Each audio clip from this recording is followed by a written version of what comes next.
झारखंड विधानसभा का चुनाव धनबाद में दूसरे चरण में होगा। मतदान की तिथि 20 नवंबर है। वहीं इसको लेकर समाहरणालय में धनबाद उपायुक्त माधुरी मिश्रा और एसएसपी एचपी जनार्दन ने प्रेस कॉन्फ्रेंस का आयोजन किया।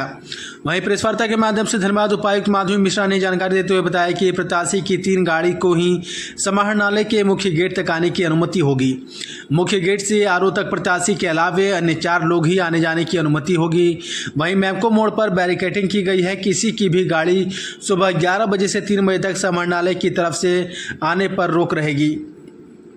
वहीं रविवार को छोड़कर सभी दिन नामांकन होगा। अंतिम तिथि 29 अक्टूबर है। साथ ही उपायुक्त ने मीडिया को पेड न्यूज़ और फेक न्यूज़ के संदर्भ में आवश्यक बातें से अवगत कराया। वहीं प्रेस कॉन्फ्रेंस को संबोधित करते हुए एसएसपी ने कहा कि चुनाव को शांतिपूर्ण और पारदर्शिता के साथ संपन्न कराने को लेकर जिला प्रशासन व पुलिस प्रशासन मुस्तैदी से जुटा है। उन्होंने बताया कि जिले में 12-24 आर्म्स लाइसेंस निर्गत किए गए हैं और सभी लाइसेंस धारियों को अतिशीघ्र आर्म्स जमा करने को कहा गया है।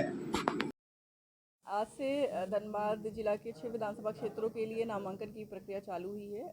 22 तारीख से नामांकन लिए जाएंगे और 29 तारीख नामांकन की लास्ट डेट होगी। 30 तारीख को स्क्रूटनी करी जाएगी और 1 तारीख तक कैंडिडेट अपना नाम वापस ले सकेंगे। तो ये जो सेकेंड फेज़ के जो हमारे 6 विधानसभा क्षेत्रों के लिए जो नामांकन की प्रक्रिया करी जाएगी, ये धनबाद कलेक्ट्रेट में ही करी जाएगी। हमारे 6 विधानसभा के लिए 6 आरओ सभी हमारे कलेक्ट्रेट में ही बैठेंगे। कलेक्ट्रेट मेन गेट के अंदर कोई भी गाड़ी आने की अनुमति नहीं होगी। कलेक्ट्रेट मेन गेट तक केवल कैंडिडेट्स का जो 3 गाड़ियां हैं उसकी अनुमति होगी। साथ ही आज से क्योंकि नामांकन की प्रक्रिया चालू हो गई है तो हमारे जो एसएसटी हैं 63 एसएसटीज़ हैं वो भी एक्टिव हो जाएंगे और उनके द्वारा शहर के विभिन्न स्थलों पर रिगरस चेकिंग का जो अभियान है वो चलाया जाएगा। तो आप लोगों के माध्यम से सभी से अनुरोध है कि आदर्श आचार संहिता जो अभी पूरे धनबाद जिले में लागू है उसका अनुपालन करें और कोई भी ऐसा कार्य नहीं करें जो एमसीसी का वायलेशन के दायरे में आता। धन्यवाद।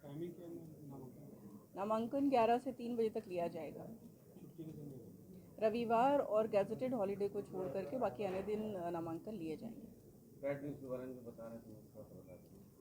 सभी मीडिया जो एंटिटीज़ है, संस्थान है, उनसे हम लोगों ने अनुरोध किया कि पेड और फेक न्यूज़ से बचने की कोशिश करें क्योंकि ये आपको पता है एमसीसी का वायलेशन है, लेवल प्लेइंग फील्ड प्रोवाइड नहीं करता है। तो कभी भी कोई भी ऐसा न्यूज़ जो कोई भी प्रिंट या इलेक्ट्रॉनिक मीडिया चलाते हैं जो पेड न्यूज़ के दायरे में आता है, यानी खासतौर से अगर आप किसी एक कैंडिडेट के फेवर में आउटराइटली कुछ भी न्यूज़ रिपोर्ट करते हैं तो वो उल्लंघन होगा चुनाव आयोग के दिशा निर्देशों का। फेक न्यूज़ से भी बचने की हिदायत दी जाती है चुनाव आयोग की ओर से, जिसमें कि खास तौर से ईवीएम या आधार कार्ड को ईपी के साथ लिंक करना या पैरामिलिट्री फोर्सेस का ज़बरदस्ती वोटर्स को रोकना, इस टाइप के तमाम जो उदाहरण है फेक न्यूज़ के वो हैं। और ये भी आप लोगों से अनुरोध है कि इससे भी बचा जाए ताकि कुछ भी ऐसे ही गलतफहमी वोटर्स के बीच में ना क्रिएट हो और सभी राजनीतिक दलों को लेवल प्लेइंग फील्ड चुनाव आयोग का जो दिशा निर्देश है वो हम लोग प्रोवाइड कर सकें। Thank you. आज हमारा झारखंड विधानसभा इलेक्शन का सेकेंड फेज़ का नोटिफिकेशन एवं नॉमिनेशन का प्रक्रिया चालू हो रहा है। तो हमारा धनबाद जिला में नॉमिनेशन कलेक्ट्रेट में पूरा 6 विधानसभा का कलेक्ट्रेट में ही होगा। उसी को लेके हम लोग नॉमिनेशन डे सिक्योरिटी प्लान हम लोग लागू करवाया है। कुछ जगह पर हम लोग ट्रैफिक रोकने का काम किया है और जो इलेक्शन कमीशन के द्वारा जो निर्देश दिया गया है उसके आधार पर ही हम लोग नॉमिनेशन का प्रक्रिया को होने देंगे। इसके अलावा एक लेवल प्लेइंग फील्ड देने के लिए हम लोगों का, जैसे आपको पता है, 11 इंटर स्टेट चेक पोस्ट एवं 5 इंटर डिस्ट्रिक्ट चेक पोस्ट आज हमारे यहाँ पे चालू है।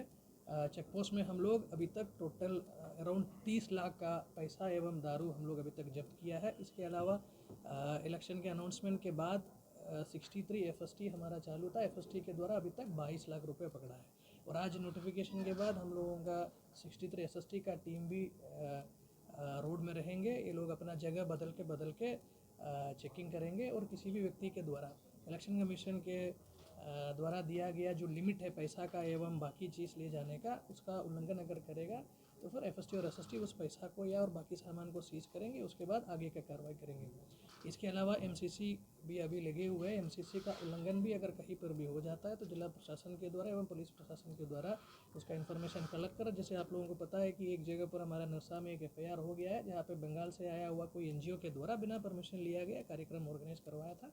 और एमसीसी का टाइम होने के चलते अगर उन लोगों का इंटेंशन भी सही है तब भी आदेश का उल्लंघन होने के कारण उन लोगों के ऊपर एफआईआर हुआ है और उसके साथ उन लोगों को जेल जाने का भी नौबत आ गया। तो मेरा आप लोगों के थ्रू हम धनबाद जिला का पूरा पब्लिक को यही मैसेज देना चाहूँगा कि एमसीसी के टाइम में आपको एमसीसी का पालन करना है। इलेक्शन कमीशन के दिया गया निर्देशों का अनुपालन हम लोगों को करना है। जहाँ पर भी किसी तरीके का उल्लंघन अगर होगा उस पर हम लोगों को बहुत सख्ती से कार्रवाई करना पड़ेगा। इसके अलावा फ्री एंड फेयर इलेक्शन करवाने को लेके हम लोग लगातार यहाँ पे flag march, confidence building measures, जो इलेक्शन इन्फ्लुएंस करने लायक लोगों को चिन्हित करते हुए उन लोगों के ऊपर प्रिवेंटिव एक्शन भी हम लोग करवा रहा है।